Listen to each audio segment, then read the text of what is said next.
جو اللہ نے اپنے محبوب کو عطا کیا وہ سفر معراج کا معجزہ تھا۔ معراج کا معجزہ یہ کیوں عطا کیا گیا؟ اللہ نے اپنے محبوب کو آسمانوں کی سیر کروائی، اس میں کیا حکمت تھی؟ ویسے تو بہت ساری حکمتیں ہیں، لیکن ان میں ایک حکمت یہ بھی ہے، اللہ رب العزت اس بات کو جانتا تھا کہ جب قیامت کا دور ہوگا، قیامت جب قریب آئے گی، سائنس بڑی ترقی کرے گی، لوگ تحقیقات کریں گے، سائنس اس قدر عروج پا جائے گی، لوگ جہاز بھی بنائیں گے، راکٹ بھی بنائیں گے، آسمانوں کی سیر بھی کریں گے، چاند پہ بھی پہنچ جائیں گے۔ اللہ نے اپنے محبوب کو معراج اس لیے کروائی تاکہ اس دور کے لوگ چاند پہ پہنچ کے ان کے دلوں کے اندر یہ خیال پیدا نہ ہو جائے کہ ہم نے تو چاند کی سیر کر لی، ہم نے تو آسمانوں کی سیر کر لی، لیکن اللہ کا نبی تو آسمانوں کی سیر نہ کر سکا، اللہ کا نبی تو صرف زمین پہ ہی رہا، اس نے نہ چاند کی سیر کی نہ آسمانوں کی سیر کی۔ دیکھو ہم آج چاند پہ پہنچ گئے ہیں۔ تو اللہ کے محبوب نے اپنے محبوب کو معراج کروائی اور ان بلندیوں تک پہنچایا کہ جہاں تک ان لوگوں کی سوچ بھی نہیں پہنچ سکتی، جہاں تک ان کا وہم و گمان بھی پیدا نہیں ہو سکتا۔ اپنے محبوب کو عرش کی ان بلندیوں تک پہنچایا۔ ایک مفسر لکھتا ہے، وہ کہتا ہے کہ تم حلیمہ کی بکریوں کے پیچھے چلنے والا تو دیکھتے ہو، کیا تو نے سدرۃ المنتہا پہ جبرائیل کے آگے چلنے والا نہیں دیکھا کہ وہ اس مقام تک پہنچا تھا، ایک مقام جہاں پہ حضرت جبریل علیہ السلام نے آ کے ہاتھ جوڑ دیے اور عرض کی لو تنوت عن ملۃ لا ترکت، عرض کی اے اللہ کے حبیب، اے تاجدار مدینہ، اے سارے نبیوں کے سردار، اے اللہ کے پیارے محبوب، یہ سدرۃ المنتہا، یہ وہ مقام ہے، اے محبوب میں اس سے آگے اگر ایک قدم بھی گیا تو میں جل کے خاک ہو جاؤں گا، اللہ کے محبوب میں اس سے آگے نہیں جا سکتا، لو دنوت عن ملۃ لا ترکت، اگر ایک قدم بھی میں اس سے آگے گیا تو جل کے خاک ہو جاؤں گا۔ اللہ نے اس مقام تک اپنے محبوب کو پہنچا دیا کہ جس مقام تک کسی کا پہنچنا تو محال، کسی کا وہم و گمان بھی نہیں جا سکتا۔ اور پھر کسی کے ذہن میں یہ خیال پیدا ہو کہ یہ کیسے ہو سکتا ہے، ایک آدمی جو مکہ کے اندر موجود ہے،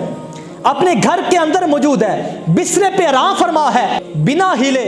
بنا اپنے بستر سے اٹھے اپنے کسی دوست کے گھر نہیں جا سکتا، یہ کیسے ممکن ہے کہ اللہ کا نبی جو خود کو نبی کہتا ہے، آخری نبی کہتا ہے، وہ راتوں رات سدرۃ المنتہا پہ گیا اور آسمانوں کی سیر کر کے واپس بھی آ گیا؟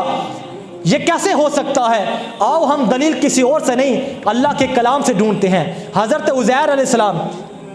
اللہ کے پیارے حبیب حضرت عزیر علیہ السلام ایک بستی سے گزرے، وہ بستی بڑی ویران پڑی ہوئی تھی۔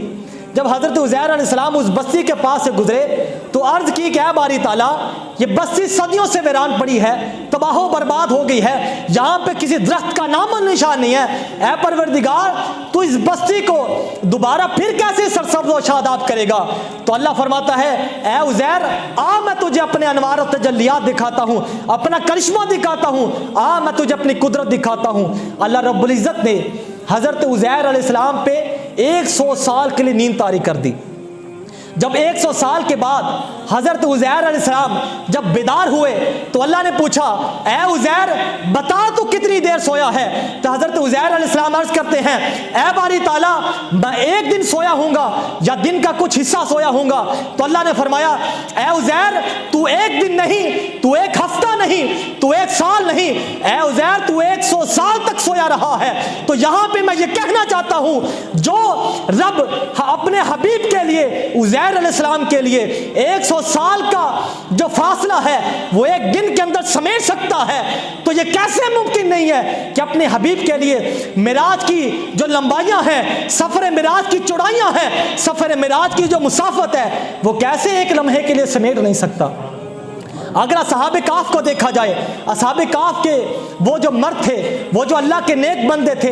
309 سال تک اس غار میں سوئے رہے۔ 309 سال کے بعد جب وہ بیدار ہوئے تو پھر ایک دوسرے سے پوچھتے ہیں یار بتاؤ ہم کتنی دیر سوئے ہیں؟ تو وہ کہتے ہیں کہ ہم ابھی کل تو سوئے تھے، ہمیں ایک دن ہوا ہے ابھی سوئے ہوئے کو۔ تو وہ 309 سال تک سوئے اور انہیں یہ لگ رہا ہے کہ وہ صرف ایک دن سوئے ہیں۔ ارے میں پھر کہنا چاہتا ہوں، جو پروردگار 309 سال کا فاصلہ اپنے ان بندوں کے لیے ایک دن کے اندر سمیٹ سکتا ہے، تو وہ کیا سفر معراج کی مسافت کو اپنے محبوب کے لیے سمیٹ نہیں سکتا؟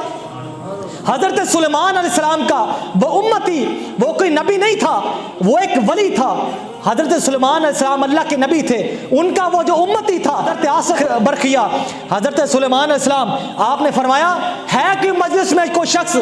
کہ ملکہ بلقیس جو میرے اپنے دربار سے چل پڑی ہے اور میرے دربار میں پہنچنے والی ہے، اس سے پہنچنے سے پہلے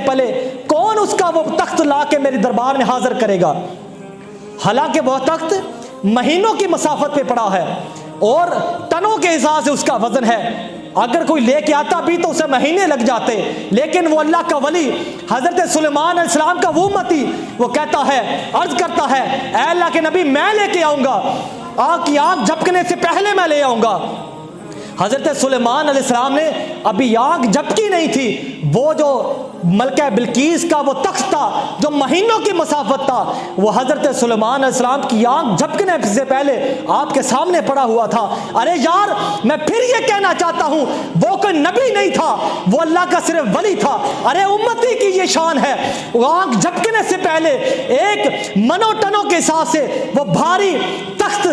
وہ ایک سیکنڈ میں لا کے سامنے رکھ سکتا ہے۔ تو اللہ رب العزت اپنے محبوب کی اس مسافت کو، معراج کی ان مسافت کو جو اربوں سال کی مسافت ہے، کیا اس مسافت کو ایک رات کے مختصر حصہ کے لیے کیا وہ اس مسافت کو سمیٹ نہیں سکتا؟ وہ سمیٹ سکتا ہے۔ ارے امتی کی یہ شان ہے، میرے نبی کی کیا شان ہوگی؟ یہ شان ہے خدمت گاروں کی، سردار کا عالم کیا ہوگا؟ السلام علیکم، سبسکرائب کریں ہمارے چینل کو اور بیل آئیکن کو کلک کرنا نہ بھولیں تاکہ آپ دیکھ سکیں ہماری نئی نئی